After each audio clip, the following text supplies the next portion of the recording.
Assalamualaikum warahmatullahi wabarakatuh.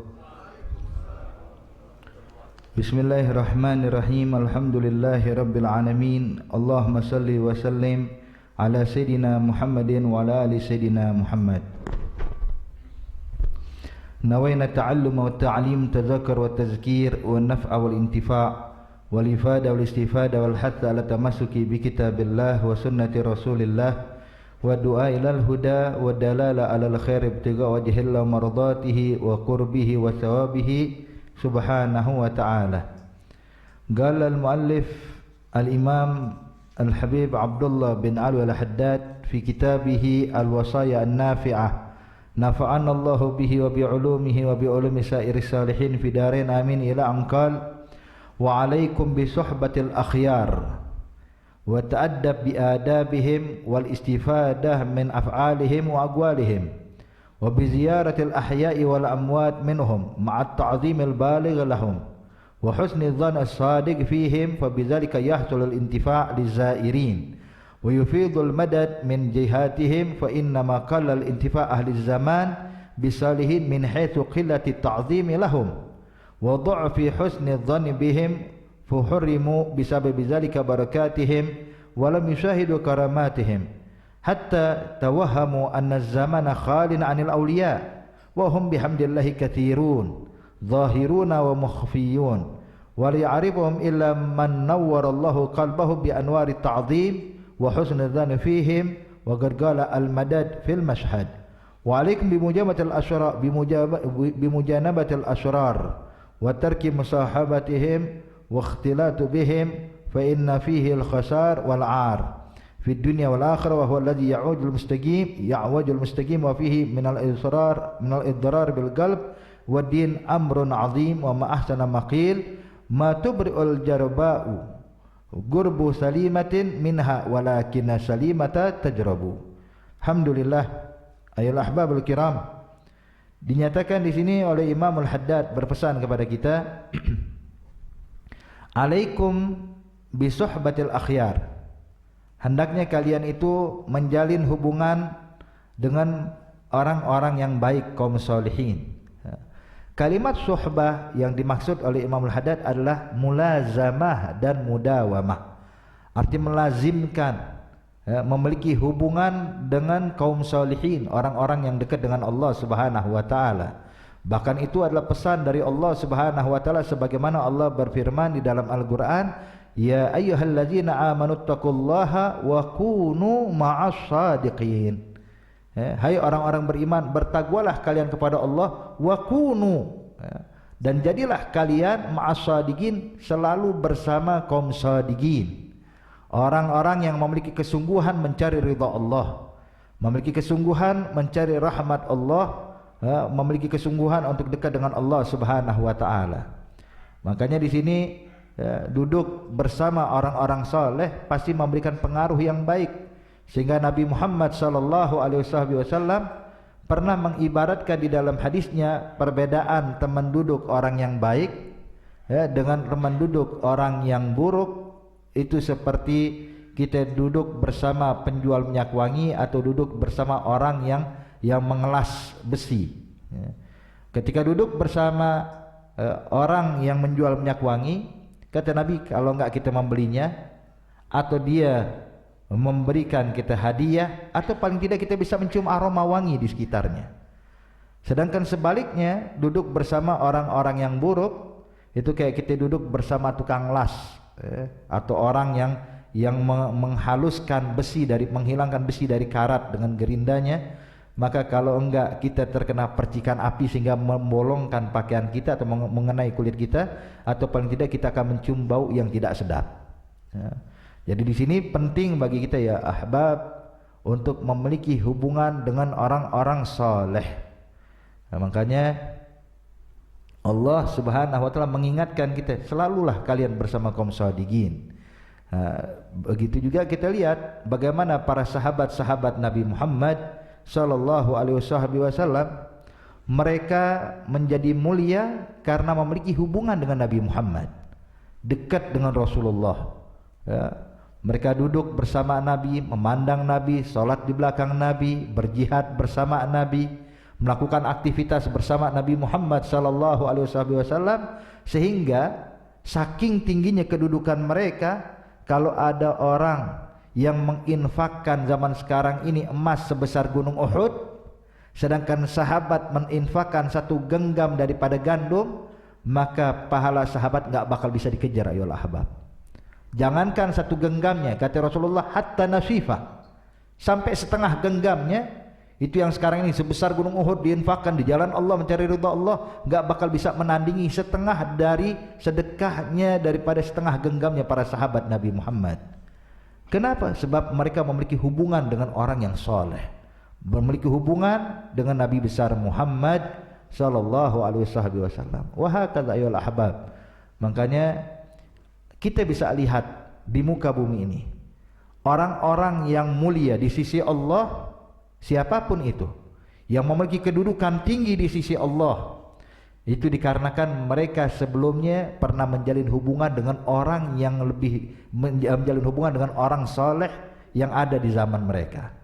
Ya. Kita lihat siapapun itu. Kita mau sebutkan Al-Habib Zain bin Ibrahim bin Sumaid, Al-Habib Umar bin Muhammad bin Salim bin Hafid, kita sebutkan Al-Habib Salim bin Abdullah bin Umar Syatiri, kita sebutkan Al-Habib Abu Bakar Masyhur, kita sebutkan As-Sayyid Muhammad bin Ali Al-Maliki, Syekh Muhammad Yasin, Syekh Muhammad Yasin Al-Fadani, dan siapapun itu subhanallah pasti punya hubungan erat dengan ulama dan aulia sebelum yang ada bersama mereka. Seperti Al-Habib Umar memiliki hubungan dengan Al-Habib Abdul Qadir bin Ahmad Segaf min kibaris salihin Qutbuz Zaman. Begitu juga memiliki hubungan dengan Al-Habib Ibrahim bin Agid, memiliki hubungan dengan Al-Habib Muhammad bin Abdullah Al-Haddar, memiliki hubungan dengan para aulia salihin, orang-orang yang dekat dengan Allah. Karena mereka melazimkan mereka para aulia, maka subhanallah tertularlah kebaikan yang ada para aulia kepada orang-orang yang melazimkan dan mendawamkan mereka.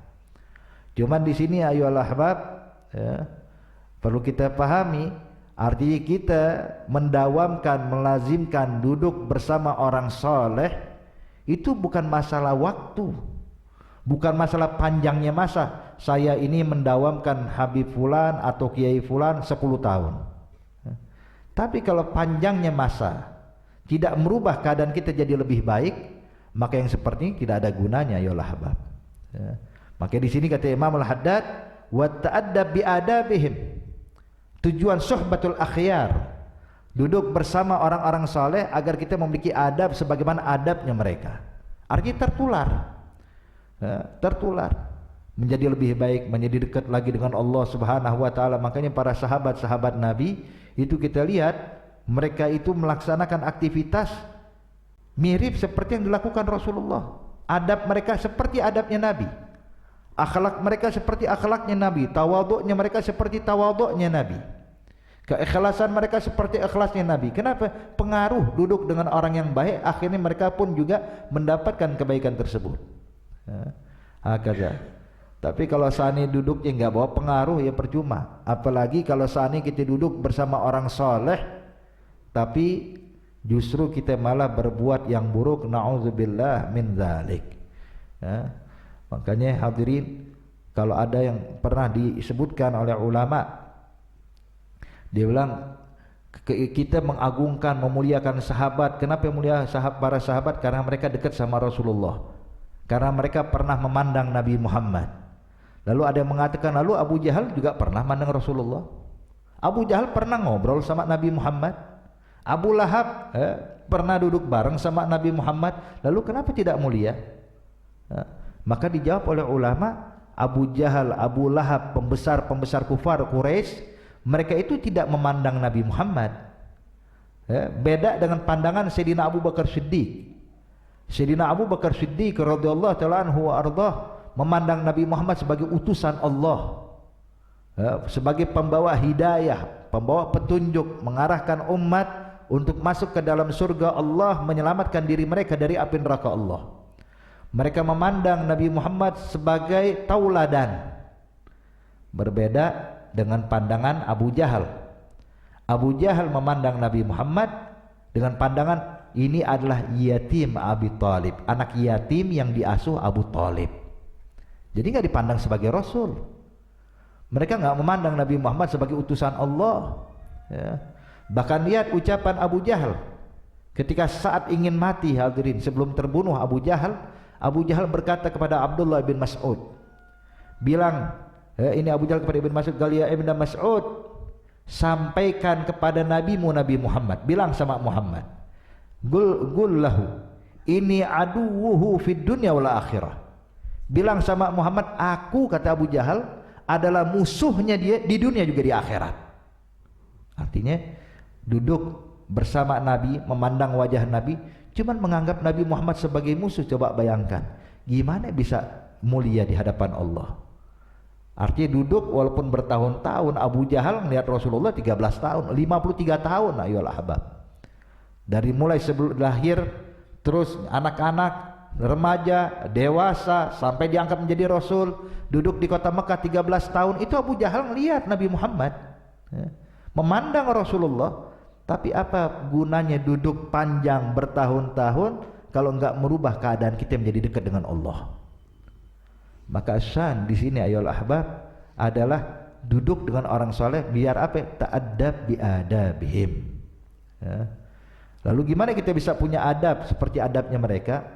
Ini banyak juga orang duduk bersama orang-orang soleh, duduk di hadapan para ulama, cuman baca kitab doang. Ya. Tidak membaca sosok sang ulama, sang orang soleh tersebut. Lalu bagaimana kita bisa memiliki adab seperti adab mereka? Kalau para aulia enggak. Yang mereka baca bukan cuma kitab, tapi yang mereka baca sosok ulama yang di hadapannya. Mereka lihat bagaimana sang syekh ini, sang alim ini, sang wali ini ketika berbicara. Mereka lihat bagaimana sang syekh ini ketika makan. Mereka lihat bagaimana sang syekh ini ketika minum. Mereka lihat bagaimana sang syekh ketika memakai pakaian. Bagaimana sang syekh ini ketika melaksanakan aktivitasnya, bagaimana ibadahnya, bagaimana sholatnya, bagaimana sujudnya, bagaimana puasanya. Ini yang dipandang sama mereka. Sehingga mereka yagra'uhum, mereka membaca mereka para aulia, bukan membaca kitab tentang aulia, tapi membaca sosok aulia tersebut. Sehingga mereka bisa mencontoh apa yang dicontohkan para pendahulu atau para ulama dan para salihin. Maka di sini tujuan sohbatul akhyar agar apa? Ta'addab biadabihim, agar kita memiliki akhlak, adab seperti adabnya mereka. Wal istifadah min af'alihim wa aqwalihim, dan biar kita bisa mendapatkan faedah bukan cuma dari ucapannya tapi juga dari perbuatannya. Perbuatannya bagaimana, ucapannya bagaimana, ibadahnya bagaimana, pola pikirnya bagaimana, sehingga dicontoh seutuhnya, barulah mereka orang yang mendapatkan kedudukan mulia di sisi Allah. Makanya kita lihat bahwasanya dari dahulu hingga saat ini orang-orang yang berjalan di jalan para salaf ini, itu kalau antum lihat sosok Al-Habib Umar, Al-Habib Zain dengan apa yang dilakukan Hayy Abdul Qadir sama, nggak berbeda. Yang dilakukan Hayy Abdul Qadir kepada gurunya Al-Habib Alwi bin Abdullah bin Idrus bin Syahab sama, nggak ada bedanya. Yang dilakukan Hayy Alwi bin Abdullah bin Idrus dengan Hayy Abdullah bin Umar Syatiri sama, nggak ada bedanya. Ucapannya, perbuatannya, pola pikirnya semuanya sama. Yang dilakukan Hayy Abdullah bin Umar Syatiri dengan Hayy Ali Habsyi sama. Sehingga kalau kita ukur ini, sanad bukan cuma ilmu, perbuatan pun ada sanadnya, gerak-gerik pun ada sanadnya, bahkan pola pikirnya pun ada sanadnya. Sama, subhanallah, nggak melenceng sedikit pun. Ya. Oke, di sini hadirin dan mustami'in al-kiram, seseorang akan mendapatkan faedah karena dekat dengan kaum solihin. Mereka akan mendapatkan faedah dari perbuatannya, ucapannya, pola pikirnya dan selain-lainnya. Kemudian wa bi ziyaratil ahya wal amwat, mengunjungi mereka yang masih hidup ataupun yang telah meninggal, mengunjungi para aulia solihin. Ziyaratil ahya, baik itu hidup dalam kehidupan dunia atau hidup di alam barzakh. Jadi sebab aulia nggak ada yang meninggal, semuanya hidup di dalam kuburnya. Sebab maqamul aulia di bawah maqamul anbiya. Para syuhada di bawah mereka. Ya, para syuhada di bawah para ulama. Makanya kalau Allah gambarkan di dalam Al-Quran ya, bahwa para syuhada itu hidup di dalam kuburnya, lalu bagaimana dengan orang yang lebih tinggi kedudukannya dibandingkan mereka? Para ulama, para aulia, dan juga para anbiya. Ahya'un fi kuburihim. Makanya di sini ziaratul ahya, ya, baik yang hidup dalam kehidupan dunia atau yang hidup di alam barzakh. Kita dianjurkan untuk berziarah, berkunjung ke makam para aulia salihin. Memang ada sebagian orang mengatakan, wah kita nggak boleh ziarah kubur, hadza bid'ah, syirik dan lain-lainnya. Ada artinya orang yang entah bagaimana dia pelajari ilmu agama Allah Subhanahu wa taala. Nabi menyatakan dengan jelas di dalam hadis, kuntu nahaitukum an ziyaratil kubur ala fazuruha fa innaha tuzakkirukumul akhirah. Kata Nabi, memang betul dulu aku pernah larang kalian ziarah kubur fi bidayatil Islam. Dulu aku pernah larang kalian ziarah kubur. Tapi kalau sekarang ala fazuruha. Tapi kalau sekarang ziarahilah kuburan, kata Nabi Muhammad. Fa innaha tudzakirukumul akhirah. Sebab berziarah kubur mengingatkan kalian akan akhirat, kata Nabi Muhammad. Jadi kita dianjurkan untuk ziaratul kubur, ziaratul aulia salihin. Dan kita lihat bagaimana Nabi Muhammad sallallahu alaihi wasallam itu kadang juga berziarah kubur, ya. Nabi ziarah kubur. Diriwayatkan setiap hari Rabu Nabi itu ziarah ke Uhud, berziarah kepada syuhada Uhud setiap hari Rabu. Keluar dari kota Madinah ke gunung Uhud, ya, untuk berziarah kepada Sayyidina Hamzah dan para syuhada Uhud. Kemudian pada malam di nisfu Sya'ban diriwayatkan oleh Sayyidatina Aisyah radhiyallahu taala anha wa ardhaha, ketika aku terbangun dari tidurku di tengah malam nisfu Sya'ban, lihat Nabi Muhammad sudah tidak ada di sampingku, maka aku ikuti, ternyata Nabi Muhammad ada di Baqi'ul Gharqad, berziarah ke makam para sahabat-sahabatnya. Maka kalau ada yang mengatakan ziarah kubur nggak boleh, nggak tahu nggak boleh dari mana. Nabi yang diutus oleh Allah sebagai tauladan buat kita, yang mana kita diperintahkan untuk ikuti Rasulullah, Nabi ziarah kubur, berziarah kubur. Kemudian bukan cuma berziarah kubur saja, tapi ma'at ta'zim, kita dengan ta'zim. Makanya dinyatakan oleh ulama, man idza daga 'alaika sadar fa 'alaika bi ahlil gabar. Kalau seandainya engkau, atau fa 'alaika bi ziyaratil gabar. Kata ulama, kalau engkau memiliki sempit atau keadaan gundah, gelisah hati kita, dalam keadaan sumpah, punya problem, punya masalah, fa 'alaika bi ziyaratil gabar, maka ziarahlah kuburan para aulia salihin. Ya, datang ke kuburan mereka, ya, datang ke kuburan mereka, berziarah, meminta kepada Allah agar Allah kabulkan segala hajat kita. Sebab mereka para aulia salihin, mereka ibaratnya adalah pintunya Allah untuk kita, gerbang untuk menuju Allah Subhanahu wa taala. Hanya para aulia, para salihin. Taib. Jadi dengan ta'zim, kita kalau ziarah kubur mau dapat manfaat besar, mau dapat faedah, ziarah kepada al-ahya, ziarah kepada amwat dengan ta'zim, dengan mengagungkan Allah, dengan memuliakan mereka, mengagungkan mereka, ya, mengagungkan mereka. Kalau ada yang mengatakan nggak boleh kita mengagungkan orang-orang manusia, ini syirik, ya. Siapa bilang syirik?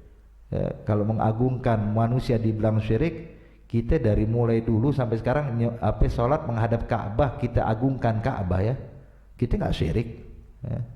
Kita terus terang muliakan Masjidil Haram, apakah jadi syirik? Lah.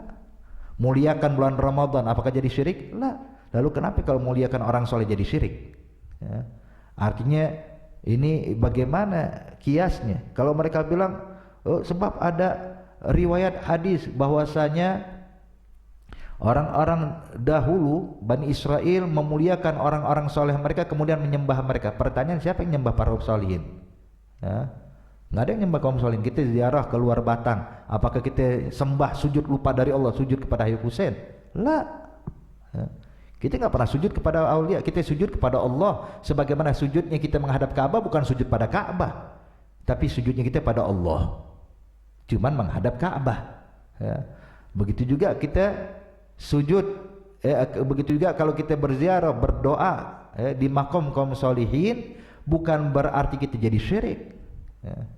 Ini satu orang, kita lihat bagaimana dulu para aulia, para tabi'in itu kadang-kadang datang menghampiri rumah Ummu Salamah, istrinya Nabi Muhammad sallallahu alaihi wasallam.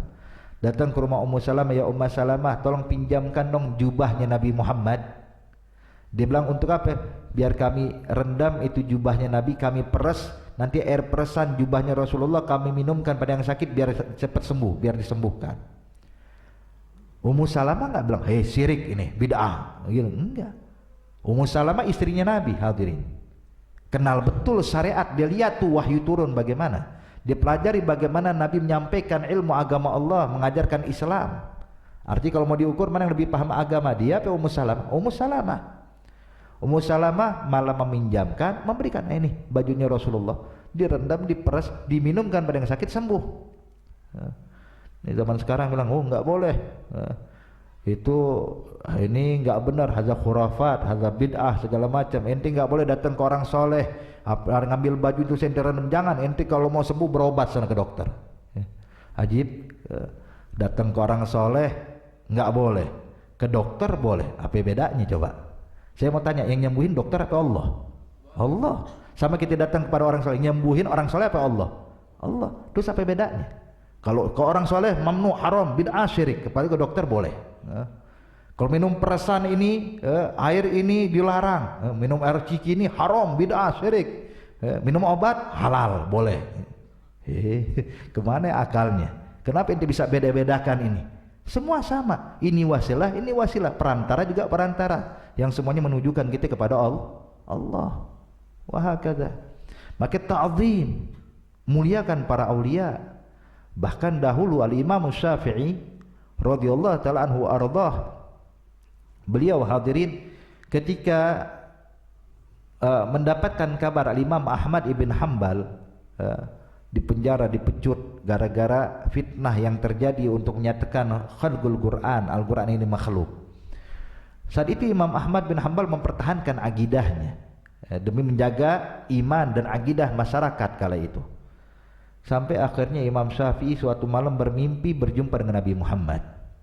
Kita tahu dalam mimpi, Rasul, kalau kita lihat Rasulullah dalam mimpi, maka itu benar-benar Nabi Muhammad. Sebab disebutkan di dalam hadis Rasulullah menyatakan, "Man ra'ani fil manam faqad ra'ani haqqa fa inna syaitan la yatamatsalu bi." Nabi menyatakan, barang siapa yang melihat aku dalam mimpinya, itu benar-benar aku, kata Rasulullah. Sebab syaitan enggak bakal bisa merubah wujudnya seperti aku. Al-Imam Syafi'i Ahmad bin Idris tidur bermimpi berjumpa dengan Nabi Muhammad. Maka Nabi pun berkata kepada Imam Syafi'i, "Ya Syafi'i, baligh salami ala Ahmad." Kirim salam buat Ahmad bin Hanbal. Bilang saya bergembira dan berbahagia dengan apa yang dilakukannya. Dan sampaikan pada Ahmad bin Hanbal, bilang fitnah bentar lagi bakal kelar, dia bakal keluar bentar lagi. Ya, sebab sultan yang memenjarakan dia ini bakal meninggal. Imam Syafi'i waktu terbangun senang, pengen ngasih kabar gembira kepada Imam Ahmad. Cuman kalau Imam Syafi'i yang datang, ya ada Imam Syafi'i juga ditangkap. Ya. Akhirnya Imam Syafi'i nyuruh orang, sini Ta'al, berangkat ke penjara, datangi Imam Ahmad bin Hanbal, sampaikan salamku dan salamnya Nabi Muhammad untuk dia. Diceritain nama Imam Syafi'i mimpinya kepada orang ini. Berangkat orang ini. Begitu datang, maka Imam Ahmad bin Hanbal ketika mendapatkan kabar bahwa ini adalah utusan dari Imam Syafi'i, senang. Sebab Imam Syafi'i gurunya Imam Ahmad bin Hanbal. Maka diceritakan mimpi, tambah bahagia lagi Imam Ahmad. Saking bahagianya ngomong kepada orang ini, "Gol ya fulan, terus terang, aneh ini bahagia dengan apa yang kamu bawa kabar ini, tapi terus terang aneh nggak punya apa-apa untuk memberikan kau hadiah. Ya. Cuman ada baju yang saya kenakan, saya lepaskan untukmu." Jadi Imam Ahmad pakai dua baju. Biasa ada baju luar, ada baju dalam. Maka Imam Ahmad melepaskan baju yang di dalam, diberikan kepada orang tadi. Ya. Jadi baju yang menempel dengan badannya Imam Ahmad. Dibawa pulang. Laporan kepada Imam Syafi'i, "Ya Imam Syafi'i, alhamdulillah, ya, salam sudah saya sampaikan, cerita sudah saya sampaikan." Terus Imam Syafi'i nanya, "Gimana ya Imam Ahmad? bahagia, oh sangat bahagia. Terus, nah Imam Ahmad saking bahagianya ngasih aneh hadiah. Dia bilang apa hadiahnya? Baju. Imam Syafi'i bilang ini baju yang dipakai Imam Ahmad. Nah, dipakai Imam Ahmad. Yang nempel ke kulitnya atau baju luarnya? Dia bilang ini yang nempel ke kulitnya. Imam Syafi'i pun langsung mengatakan kepada orang, Gelia fulan, pinjamkan saya baju tersebut. Dibilang buat apa ya Imam Syafi'i? Dibilang saya mau rendam di bajunya Ahmad bin Hanbal yang bersentuhan dan kulitnya Imam Ahmad. Saya bakal rendam ini baju, saya peras, nanti air perasannya saya berikan kepada yang sakit, insya Allah diberi kesembuhan oleh Allah. So, hadza aqidah Imam Syafi'i ya, enggak syirik ya. Kalau ada yang bilang syirik gimana? Enggak tahu, mungkin dia lebih paham aqidah dibanding Imam Syafi'i mungkin ya. Wallahu a'lam. Lakin aqidah kita yang bernisbah kepada Imam Syafi'i, Imam Asy'ari, begini yang diajarkan, ta'zim. Dan buktinya hadirin, buktinya adalah lihat Nabi Muhammad sallallahu alaihi wasallam sewaktu Hajjatul Wada, itu kurang lebih 80 hari sebelum wafatnya Rasulullah. Sebab Rasulullah wafat pada bulan Rabiul Awal, artinya pada Hajjatul Wada, 2 bulan atau 3 bulan sebelum wafatnya Nabi. Itu Rasulullah sallallahu alaihi wasallam waktu tahallul di Hajjatul Wada, Rasulullah melakukan halq, menggunting seluruh rambutnya, mencukur rambutnya, menggunduli kepalanya. Kemudian setiap rambut tersebut dibagikan sama Nabi Muhammad, Nabi yang bagiin kepada semua sahabat. Ada yang dapat 1 helai, ada yang dapat 2 helai, ada yang dapat 3 helai, disimpan sama sahabat. Itu sahabat waktu dapat rambutnya Nabi, tahu gimana? Bukan masuk kantong gitu, diciumin rambutnya Rasulullah. Ya. Ada bahkan sampai itu sambil menangis para sahabat mendapatkan rambut Rasulullah, bahagia luar biasa, diletakkan di matanya, ditaruh di dada, di atas kepalanya, ditaruh di dadanya, bahkan disimpan sampai sekarang masih ada rambutnya Rasulullah. Bahkan Sayyidina Khalid ibn Walid radhiyallahu ta'ala anhu wa ardhah pernah dalam suatu gital, dalam peperangan, itu topi perangnya Khalid ibn Walid jatuh ke bawah di tengah pasukan musuh. Ketika sudah kembali ke pasukan muslimin baru sadar topi perangnya terjatuh. Apa yang dilakukan Khalid ibn Walid? Balik kembali, mengejar dan mengambil topi perang yang berada di tengah pasukan musuh. Dengan seorang dirinya Sayyidina Khalid mengayunkan pedangnya cuma untuk ngambil topi perang. Sampai para sahabat-sahabat bingung, ya Khalid malak, kau ingin bunuh dirimu cuma untuk mengambil topi perang? Kalau engkau butuh saya pinjamkan topi perang saya. Kata Khalid, lah topi perang saya beda dengan topi perang engkau. Dibilang apa bedanya? Sebab di dalam topi perangnya aku saya ini, aku simpan 2 helai rambutnya Nabi Muhammad. Lihat. Dan saya yakin setiap saya pakai topi perang yang ada 2 helai rambut Nabi, setiap peperangan manapun aku pasti menang. Lihat. Bukan menang karena saya punya strategi perang ya. Lah, saya menang karena ada 2 helai rambutnya Nabi Muhammad. Nunjukin apa ya Allah habab? Hadza aqidah Sayyidina Khalid ibn Walid, ya. Mentakzimkan, mengagungkan peninggalan dari kaum salihin. Bahkan lihat Allah Subhanahu wa taala nyatakan di dalam Al-Qur'an, ketika Allah Subhanahu wa taala ketika Bani Israel mereka mengalami daripada gangguan atau terusir daripada orang-orang yang zalim, mereka ayyuhal ahbab datang kepada Nabi di zaman tersebut, yakni Nabi Ismail, ya, meminta agar memilihkan satu orang pemimpin yang memimpin pasukan untuk mengalahkan pasukan Jalut.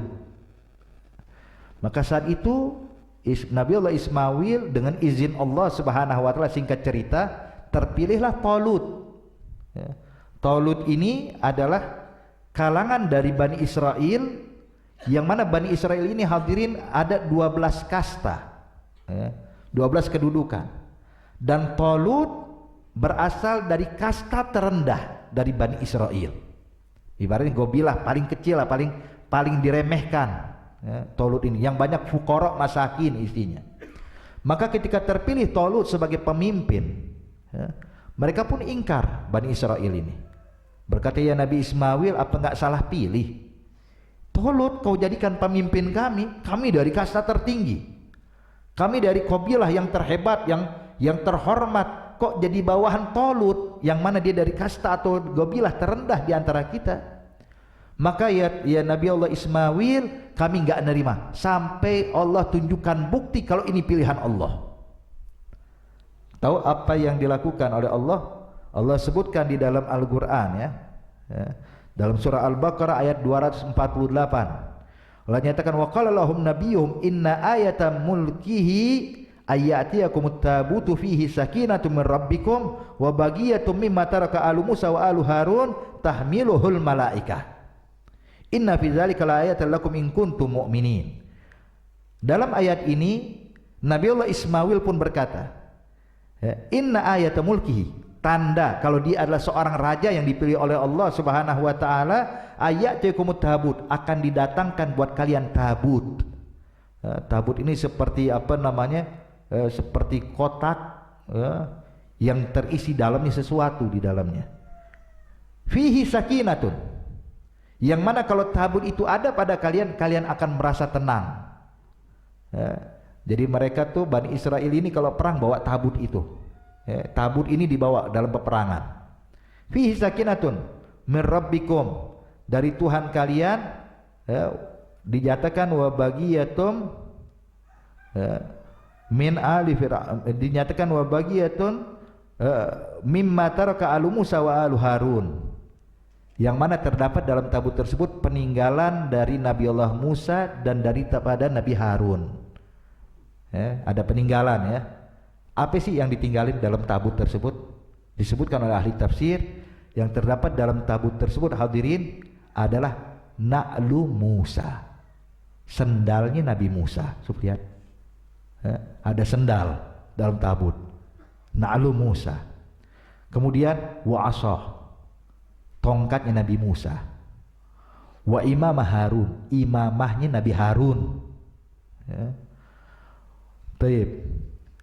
Kemudian juga ada ghafiru minal man alladzi kana yanzilu alaihim. Kemudian ada mangkok yang dulu diletakkan atau nampan yang diisi manna wasalwa, makanan dari Allah buat Bani Israil, ada tuh wadahnya. Tempat makan. Kemudian apa lagi?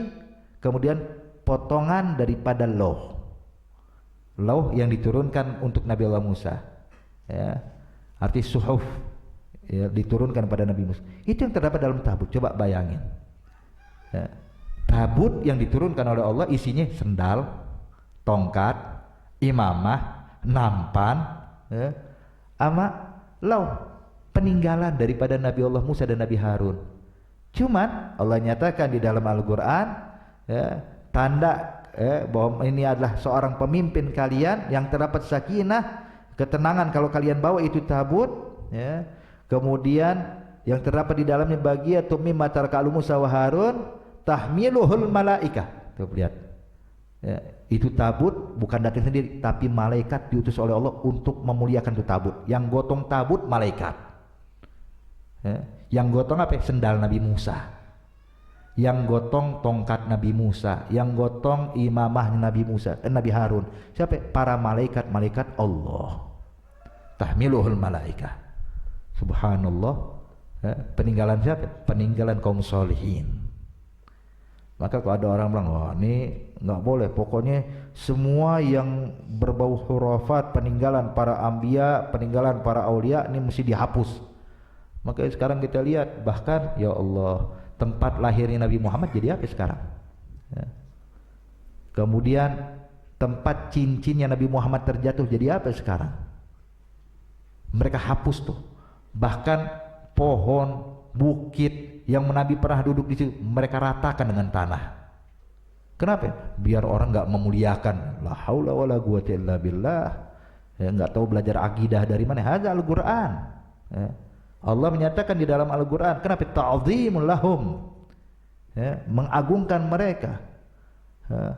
Allah nyatakan, bukankah kaum solihin dan peninggalan kaum solihin ini termasuk syiar Allah? Bukit Safa, Bukit Marwah, ada syiar Allah. Inna Safa wal Marwah min sya'airillah. Kemudian Allah nyatakan dalam ayat yang lainnya, wa may yu'azzim sya'airallahi fa innaha min taqwal qulub. Jadi kalau kita agungkan syiar-syiar Allah, justru itu bentuk ketakwaan hati kita, bukan nunjukin nih orang nggak punya akidah. Kalau kita agungkan syiar Allah bukan penyimpangan dalam akidah dalam Islam, lah, justru lah sebaliknya, pengagungan kepada mereka kaum solihin yang mana mereka adalah syiar-syiar Allah, pewarisnya Nabi Muhammad sallallahu alaihi wasallam, maka mereka, kalau kita muliakan mereka, ada bentuk ketakwaan hati. Hakadha, makanya Imam Al-Junaid Sayyidut Taifah menyatakan, ya, at-tasdiq fi ulumina wilayatun sughra. Ketika engkau bisa membenarkan apa yang ada pada kami, itu juga bentuk kewalian kecil buat kalian, kata Imam Al-Junaid Sayyidut Taifah. Wa hakadha, kemudian dinyatakan di sini, jadi kita bakal dapat manfaat bersama orang-orang saleh tersebut kalau apa? Kalau kita memuliakan mereka. Dan kalau ada yang bilang, udah kita nggak perlu datang pada orang soleh, nggak perlu datang pada ulama, nggak perlu datang ziarah ke makam kaum solihin, kan ente bisa doa di rumah. Ya. Kenapa harus ziarah? Ini mau doa apa? Doa minta ampunan di rumah, doa sama Allah. Kenapa datang ke kuburan aulia? Tuh lihat, ini juga yang disebarkan oleh mereka ini adalah orang-orang entah bagaimana memahami akidah atau memahami Islam. Perhatikan dalam ayat yang lainnya Allah Subhanahu wa taala berfirman, Allah nyatakan, walau annahum idzalamu anfusahum, ketika mereka melakukan perbuatan dosa zalim kepada diri mereka, apa kata Allah? Ja'uka, mereka datang kepadamu ya Rasulullah. Ngapain datang kepada Rasulullah? Fastaghfirullah, mereka pun beristighfar di hadapan Nabi. Wastaghfara lahumur rasul, dan Nabi pun membacakan istighfar buat mereka. Tapi kalau ada yang mengatakan, ya, bukankah mereka bisa baca istighfar sendiri di rumah, kenapa harus datang Nabi? Biar istighfar sendiri. Tapi lihat pemahaman akidah para sahabat. Ketika mereka sadar punya kesalahan, mereka baca istighfar. Betul, baca istighfar. Cuman mereka apa? Mereka datang pada Rasulullah, datang pada Nabi Muhammad, fastaghfirullah. Mereka baca istighfar di hadapan Rasulullah, dan Nabi pun membacakan istighfar buat mereka. Terus ujungnya apa yang didapatkan? Lawajadullaha tawwaban rahimah. Maka mereka bakal mendapatkan Allah pemberi taubat dan maha penyayang. Makanya kata ulama di sini, istighfar di mana aja bisa, tapi beda kalau istighfar di depan Nabi. Istighfar depan Rasulullah beda, ja'uka. Hakadha, ya. Nah, jadi intinya doa di mana aja bisa, tapi beda doa kalau di depan Nabi, beda di depan para pewaris Nabi. Ya. Makanya di sini dianjurkan datang ziarah kubur kaum solihin, orang-orang yang dekat dengan Allah Subhanahu wa taala, sebab kita datang ke sana, kita bukan untuk menyembah mereka, tapi menjadikan mereka sebagai wasilah. Wabtaghu ilaihil wasilah. Kalau ada yang mengatakan, Habib, itu ayat kan diturunkan saat Nabi Muhammad masih hidup. Pertanyaannya, di sini Allah nggak bilang ja'uka hinaka tahya, datang kepada engkau saat engkau hidup, enggak. Allah bilang ja'uka, datang kepadamu. Artinya ini umum, bisa dalam keadaan hidup atau setelah wafatnya Rasulullah. Maka di sini ayyuhal ahbab, ayyuhal mustami'in al-kiram, penting bagi kita untuk bisa meletakkan aulia pada kedudukannya, muliakan mereka, sebab mereka adalah orang-orang yang dimuliakan Allah. Sebab barang siapa yang tidak bisa memuliakan apa yang dimuliakan Allah, maka mereka akan mendapatkan hukuman dari Allah, sehingga mereka akan memuliakan apa yang dihinakan Allah. Apa yang dimuliakan Allah nggak mau dimuliain, ambil kabar, ini orang bakal muliakan apa yang dihinakan Allah. Maka kalau kita bisa memuliakan apa yang dimuliakan Allah, maka kita akan menghinakan apa yang dihinakan Allah. Kita akan merendahkan apa yang direndahkan Allah. Tapi kalau kita nggak bisa memuliakan apa yang dimuliakan Allah, maka mereka akan mendapatkan hukuman. Apa hukumannya? Hukumannya mereka akan memuliakan apapun yang dihinakan dan direndahkan Allah. Maka orang yang nggak cinta para aulia, nggak mengagungkan para aulia, siapa yang mereka agungi? Siapa yang mereka muliakan?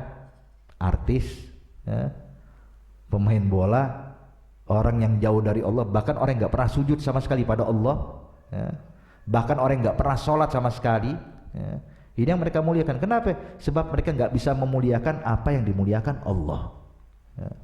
Makanya di sini jelas sekali ayyuhal ahbab ma'at ta'zim. Ketika datang kepada orang soleh, datang kepada orang-orang yang dekat dengan Allah, ta'zim, muliakan mereka. Al-baligh lahum, artinya benar-benar mengagungkan kepada mereka. Wa husnudzan as-sadiq fihim, dan husnudzan. Jangan duduk sama orang soleh yang ada cuma suuzon terus ya. Ini kayaknya fulan begini, fulan lala. Husnudzan, husnudzan kepada orang soleh. Kita husnudzan kepada orang muslim biasa aja, awam aja wajib, apalagi kepada orang soleh. Jangan orang soleh jadi bahan omongan, jadi bahan ghibah. Hati-hati. Kalau ngomongin orang, gosipin orang, ghibah itu kan dosanya kayak makan bangkai orang yang kita gosipin. Dan ketahuilah ayolah ahbab, dagingnya aulia beracun. Dagingnya aulia beracun. Lahmul aulia masmum. Kalau kita makan daging bangkai aja, gimana buruknya? Gimana kalau makan daging bangkai yang beracun? Nauzubillah min dzalik. Fadzalika fabidzalika yahsulul intifa'. Maka dengan ta'zim tersebut engkau bakal mendapatkan intifa', manfaat lizairin, bagi orang berziarah. Berziarah dapat manfaat dengan ta'zim.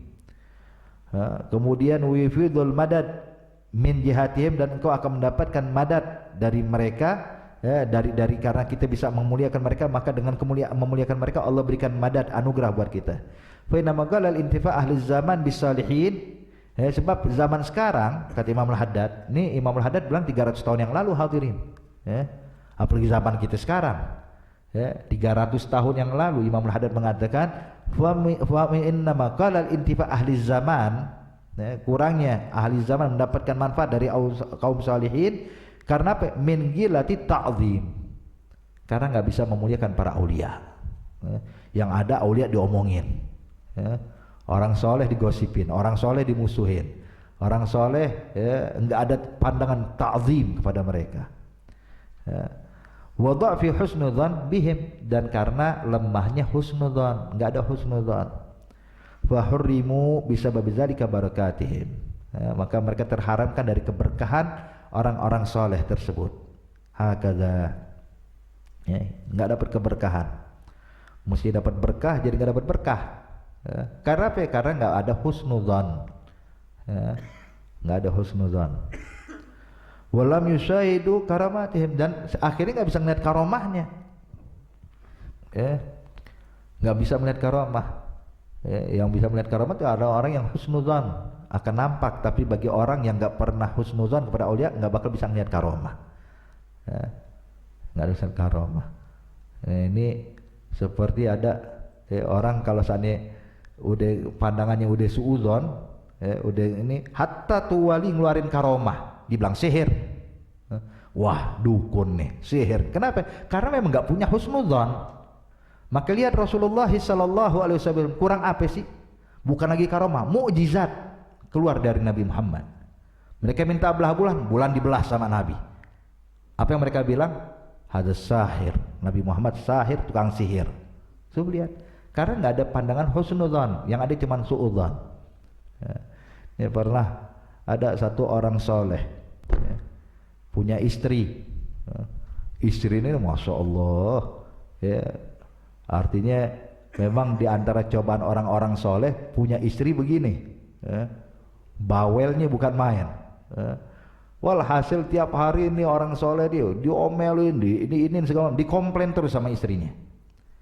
Sampai akhirnya orang soleh ini bilang, udah deh, saya kesian nih istri saya kalau begini, saya mau ajak dia hadir ke majelis, biar dia, sebab tahu saya kalau aneh di rumah, aneh bawa dia ke majelis biar dia ngeliat gimana sih orang majelis melihat saya, kali berubah nih istri saya. Jadi bukan untuk ria, bukan untuk sombong, pengen ngerubah sifat istrinya. Dia bawa nih istrinya, bang ente ikut aneh ke majelis. Bang tumben ngajak, dia bang udah ikut aja dulu kata dia. Pas dibawa ke majelis, itu majelisnya penuh malan bin nas. Itu begitu semua udah nungguin dia, semua udah duduk di majelis. Begitu ini orang soleh datang, satu majelis berdiri nyambut nih orang soleh. Sang orang soleh bilang alhamdulillah, insya Allah istri aneh ngeliat. biar nanti di rumah bisa menghormati saya, paling enggak ya enggak ngomel-ngomel lagi, enggak komplain lagi. Ngelihat ini Masya Allah berarti suami saya bukan orang sembarangan ya. Akhirnya di tengah masjid disiapin kursi lagi, sehingga orang soleh ini bukan duduk di bawah, yang lain jamaah duduk di bawah, ini orang soleh duduk di kursi ya. Menyampaikan nasihat, itu waktu menyampaikan nasihat semua orang nunduk kepalanya ya. Dia nyampaikan nasihat, semua nggak ada yang ngomong, semua dia mendengari, ini orang soleh yang ngomong ya, menceritakan atau menyebutkan kedudukan dan lain-lainnya, pokoknya mengingatkan orang pada Allah. Ketika udah kelar, jalan pulang sama istrinya. Akhirnya congkel nih istrinya, colek, gimana nih sekarang pandangan dia pada saya? Istriku, gelebek, apa pendapatmu tadi waktu saya ajak ke majelis? Dia bilang, jujur ya, katanya, jujur ya. Terus terang, ane lihat ente ini adalah orang paling sombong semajelis. Nggak ada husnuzonnya udah. Dia bilang, loh, sang suami kaget, kok jadi makin parah nih? Dia bilang, kenapa ya memang? Ente udah datang telat terus mau duduk di depan lagi. Terus, ya, yang lain suruh diam, ente ngomong sendiri. Yang lain duduk di bawah, ente duduk di atas kursi. Ini sifat mutakabbir. Ittaqillah, hei suamiku, takut ente sama Allah. Kata sang suami, la haula wala quwata illa billah. Aneh aja ke tempat baik bukan jadi benar, makin parah. Bilang gini deh, akhir kalam udah. Begini hai istriku, saya ini pengen unjukkan sesuatu kepadamu. Ya, harapan aneh nanti bisa berubah. Dia bilang apa? Aneh punya karomah. Ya, aneh punya karomah. Asa insya Allah kalau aneh unjukkan karomah saya kepada engkau, kau bakal bisa berubah keadaanmu di rumah. Dia bilang apa ya karomah ente? Bilang aneh bisa terbang.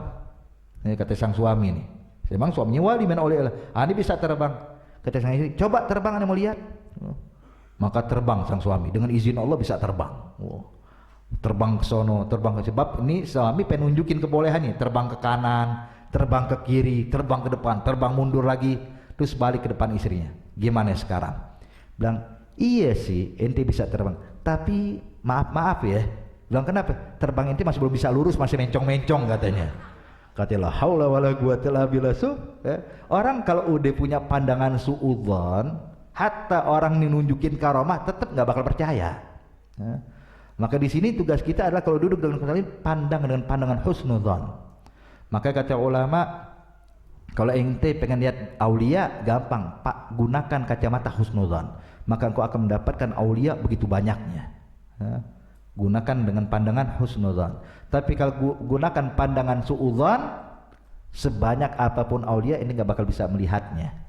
Ibaratnya maaf seperti orang yang buta ya, di siang hari bolong, dia bilang oh hari ini gelap ya, hari ini mendung, malam nggak pindah-pindah, padahal siang hari bolong. Dibilang ya fulan sekarang sekarang gelap malam ya. Jadi yang salah bukan siang, yang salah ente nggak ngelihat ya. Begitu juga bukan berarti aulia tidak ada, aulia banyak, cuman ente nggak bisa melihatnya karena engkau selalu menggunakan pandangan suudzon ya. Allah dinyatakan para aulia ada ya. Dan juga Allah sebutkan di dalam Al-Quran berapa banyak aulia yang disebutkan oleh Allah di dalam Al-Quran. Jadi Allah menyebutkan bukan hanya para anbiya, aulia pun Allah sebutkan. Contoh di antaranya Maryam binti Imran, ibundanya Nabi Allah Isa alaihi salam ya. Kullama dakhala 'alaiha Zakaria wajada 'indaha rizqan ya. Kullama dakhala Zakaria al-mihrab wajada 'indaha rizqan faqala anna laki hadza ya Maryam qala huwa min indillah. Itu ketika Nabi Zakaria datang masuk ke mihrab, ngelihat di kamar Siti Maryam ada makanan yang tidak ada pada musim tersebut. Sampai kata Nabi Zakaria, "Anna laki hadza?" Dari mana kau dapatkan ini ya Maryam? Padahal nggak ada yang bisa masuk ke ruangan tersebut, cuma Nabi Zakaria. Ya, masuk ke kamar Siti Maryam cuma Nabi Zakaria, orang lain nggak boleh masuk. Maka Nabi Zakaria bingung, ini dapat dari mana? Qalat, maka Nabi Siti Maryam mengatakan qalat huwa min indillah, ini datang dari Allah. Karomah ya. Karomah yang Allah berikan kepada Siti Maryam ya. Kemudian disebutkan pula kisah seseorang yang mendatangkan Arsy Balqis ya. Singgasana Balqis di zaman Nabi Allah Sulaiman. Ketika Nabi Sulaiman bilang siapa yang bisa membawakan Arsy Balqis yang bawakan singsana Siti Balqis, Ratu Balqis. Maka jin mengatakan, "Gal saya ya Nabi Sulaiman, saya bakal bawakan itu singsana Balqis sebelum kau bangun dari tempat dudukmu." Arti sebelum bangun dari tempat duduk, ini Nabi Sulaiman karena dia seorang nabi dan juga seorang raja, jadi dia harus duduk di singsananya dari pagi sampai sore. Jadi artinya sebelum sore ane bawain tuh, udah ada di sini. Maka Allah sebutkan, dan berkata orang yang soleh, bang, kalau ane bisa datangkan singsana Balqis sebelum aku berkedip ya Nabi Sulaiman. Allah sebutkan dalam Al-Quran, yang mendatangkan Arsy Balqis orang soleh, bukan nabi. Dia salah satu wali min auliyaillah. Artinya mewujud di setiap zaman itu ada para aulia, bukan cuma zaman Nabi Muhammad, tapi ada pada setiap zaman dan masa ada para aulia. Dan ketahuilah, aulia di zaman Nabi Muhammad lebih hebat dibandingkan aulia di zaman para anbiya sebelumnya. Hakadha. Makanya di sini dinyatakan oleh Imam Al-Haddad, walam yushahidu karamatihim hatta tawahamu anna zaman khalin 'anil aulia, sehingga mereka menyangka zaman ini udah enggak ada aulia lagi, udah aulia udah pada mati, aulia udah pada meninggal lah ya. Aulia enggak bakal pernah meninggal, artinya enggak pernah putus, meninggal satu ada gantinya lagi ya. Wahum yahmadullah bihamdillahi katsira, dan subhanallah kata Imam Al-Haddad, aulia banyak, katsirun, banyak sekali kata Imam Al-Haddad. Zahirun wa makhfiyun, yang zahir yang nampak maupun yang tersembunyi yang tidak nampak ya. Kadang aulia kita lihat kayak orang biasa, ternyata wali min auliaillah ya. Dan juga mungkin insyaallah kita husnuzan yang duduk di majelis kita ya, ada wali min auliaillah, cuman kita enggak tahu yang mana. Sebab Nabi menyatakan, majtama arba'una min ummati illa wa fihim waliyullah, tidaklah terkumpul 40 orang dari umatku melainkan pasti salah satu yang wali min auliaillah, kata Rasulullah ya. Sekarang kita berapa orang? Lebih dari 40. Berapa aulia ada sama kita? Ya Rabb, insyaallah berkat hadzal wali yang duduk bersama kita, Allah kabulkan segala hajat kita, Allah angkat bala dan musibah, amin ya rabbal alamin. Kemudian dinyatakan, wala ya'rifuhum illa man nawwarallahu qalbahu bi anwari ta'zim, dan tidak akan ada yang bisa mengenali mereka kecuali orang yang hatinya diterangi dengan cahaya ta'zim wa husnudzan fihim. Wa qad qila al madad fil mashhad, anugerah Allah itu Allah berikan tergantung mashhad kita ya, gimana sudut pandang kita memandang aulia. Ketika kita pandang mereka orang yang dekat dengan Allah, orang yang bisa mendatangkan manfaat dari Allah untuk kita, maka engkau bakal mendapatkan anugerah tersebut. Wa alaikum bimujanabatil asyrar, dan terus Imam Al-Haddad berpesan, hendaknya kau jauhi orang-orang yang buruk sebagaimana tadi dianjurkan dekat dengan orang soleh, maka jauhi diri kita dari orang yang buruk, yang melakukan maksiat ya. Sebab tidaklah terjadi atau tidaklah ada orang yang buruk saat ini melainkan karena dia bergaulnya sama orang buruk sebelumnya. Sebagaimana tadi kebalikannya, orang tidaklah menjadi orang yang soleh melainkan kalau dia bergaul dulu dengan orang soleh yang sebelumnya. Hakadha. Wa tarku musahabatihim, dan tinggalkan persahabatan dari mereka orang-orang yang buruk ini. Wal ikhtilat bihim, bergaul dan berkumpul bersama mereka. Fa inna fihil khasar wal 'ar, sebab duduk bersama orang-orang yang ahli maksiat, orang yang fasik, itu akan mendatangkan kerugian, dan juga ujung-ujungnya adalah Allah masukkan kita ke dalam api neraka Allah karena salah bergaul. Sebagaimana Allah sebutkan di dalam Al-Quran kisah bagaimana Uqbah bin Abi Mu'id yang telah masuk Islam kemudian keluar dari Islam gara-gara bergaulnya dengan Umayyah bin Khalaf, bergaulnya dengan Abu Jahal, bergaulnya dengan pembesar-pembesar kufar Quraisy. Sehingga Allah nyatakan dalam Al-Quran, yauma ya'addu dzalimu 'ala yadayhi yaqulu ya laitani ittakhaztu ma'ar rasuli sabila ya wailata laitani lam attakhiz fulana khalila laqad adallani an dzikri ba'da idh ja'ani wa kana syaitanu lil insani khazula. Artinya tadi udah dapat hidayah, cuman gara-gara salah bergaul, lihat ujungnya neraka. Nauzubillah min dzalik. Sehingga dia akan mendapatkan kerugian di dunia juga akhirat. Wa huwa allazi yu'wijul mustaqim, yang mana siapa teman duduk yang buruk ini, yang membengkokkan kita atau melencengkan kita yang tadi kita udah jalan lurus. Dari kita udah jalan benar dengan jalannya para salaf, terus ditarik ke kanan, tarik ke kiri, sehingga akhirnya menyimpang dari jalurnya salaf. Hakadha. Wa fihi minal israr bil galab wa din amrun azim. Idrar, dan itu bakal mendatangkan idrar, madarat, ya, bahaya dalam hati dan dalam agama kita. Itu adalah amrun azim, perkara yang enggak sepele, perkara besar. Sebagaimana kita duduk sama orang soleh itu manfaatnya besar, duduk sama orang ahli maksiat madaratnya juga besar. Ya. Maka jangan salah teman, jangan salah duduk, ya. Cari kaum solihin, orang-orang yang dekat dengan Allah, ya. Sebab dinyatakan matubriul jarba'u gurbu salimatin minha walakinna salimata tajrabu. Seperti orang kena penyakit kulit, ya. Penyakit kulit kan nular tuh. Orang terkena penyakit kulit kalau duduk sama orang yang sehat kira-kira jadi sembuh apa yang menularkan penyakitnya? Bakal nularkan. Orang yang sehat yang selamat dibilang saya mau deketin orang yang sakit kulit, kali aja bisa nularin kesembuhan. Kagak. Yang ada ente yang sembuh bakal kena penyakitnya. Begitu juga kita kalau duduk dengan orang-orang ahli maksiat, maka jangan kira kalau aneh sih aman beb, insya Allah aneh bisa nularkan kebaikan. Hati-hati, justru ente yang bakal terjerumus pada maksiat. Wah kata insya Allah, ini pesan dari Imam Al-Haddad bisa kita praktekkan, kita amalkan. Insya Allah Allah berikan kita taufik, hidayah, sehingga kita bisa mendapatkan kedudukan yang mulia di sisi Allah, dan Allah selamatkan kita dari azab api neraka Allah. Dan Allah Subhanahu wa taala memudahkan kita untuk duduk bersama kaum salihin, orang-orang yang dekat dengan Allah Subhanahu wa taala, ya, baik yang hidup di dalam dunia maupun yang hidup di alam barzakh, sehingga kita bisa berkumpul bersama mereka di dunia wal barzakh wal akhirah. Amin ya rabbal alamin.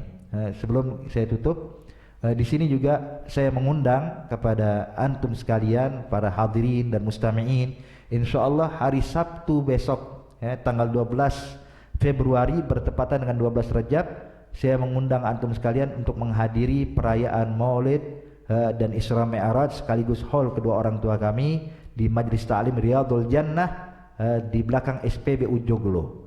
Insyaallah akan dihadiri oleh para ulama, para guru-guru kita, di antaranya Al-Habib Hamid Nagib bin Muhammad bin Syekh Abu Bakar bin Salim, Al-Habib Jindan bin Nawfal bin Salim Nahman bin Jindan, dan begitu juga para ulama-ulama lainnya. Insyaallah undangan umum yang laki maupun yang perempuan kita undang antum sekalian untuk menghadiri Sabtu besok malam Ahad 12 Februari bertepatan dengan 12 Rajab. Ini undangan untuk umum, ya.